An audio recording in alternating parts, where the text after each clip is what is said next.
ગીર સોમનાથ જિલ્લાના કોડીનારમાં ખેડૂતોની લાંબી લાઈન। ખરીદ વેચાણ સંઘ બહાર ખાતર લેવા મોટી સંખ્યામાં ખેડૂતો લાઈનમાં જોવા મળ્યા। ખેડૂતોએ આરોપ લગાવ્યો કે 1 મહિનાથી ખાતર માટે વલખા મારી રહ્યા છે। આણંદ જિલ્લા ભાજપમાં ભડકો। ઉમરેઠ શહેર ભાજપ પ્રમુખ તરીકે હાર્દિક પટેલની નિમણૂક કરાઈ।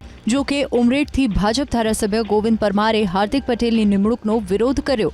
ગોવિંદ પરમારે ભાજપના પ્રદેશ મહામંત્રી રત્નાકરને પત્ર લખ્યો અને હાર્દિક પટેલની નિમણૂક નિયમ અનુસાર ન થઈ હોવાનો આરોપ લગાવ્યો। ધારાસભ્ય ગોવિંદ પરમાર અનુસાર હાર્દિક પટેલના પિતા પ્રકાશ પટેલ એપીએમસીના ચેરમેન છે। નિયમ અનુસાર એક ઘરમાંથી 2 વ્યક્તિને હોદ્દો ન આપી શકાય। ગોવિંદ પરમારે તો ત્યાં સુધી કહ્યું કે બાપ બેટાએ પાર્ટીને અંધારામાં રાખી। વિધાનસભા ચૂંટણીમાં બંનેએ પાર્ટી વિરુદ્ધ કામ કર્યું હતું। જો કે હાર્દિક પટેલના પિતા પ્રકાશ પટેલે સ્પષ્ટતા કરી કે નિમણૂક પહેલા જ તેમણે એપીએમસીમાંથી રાજીનામું આપી દીધું હતું।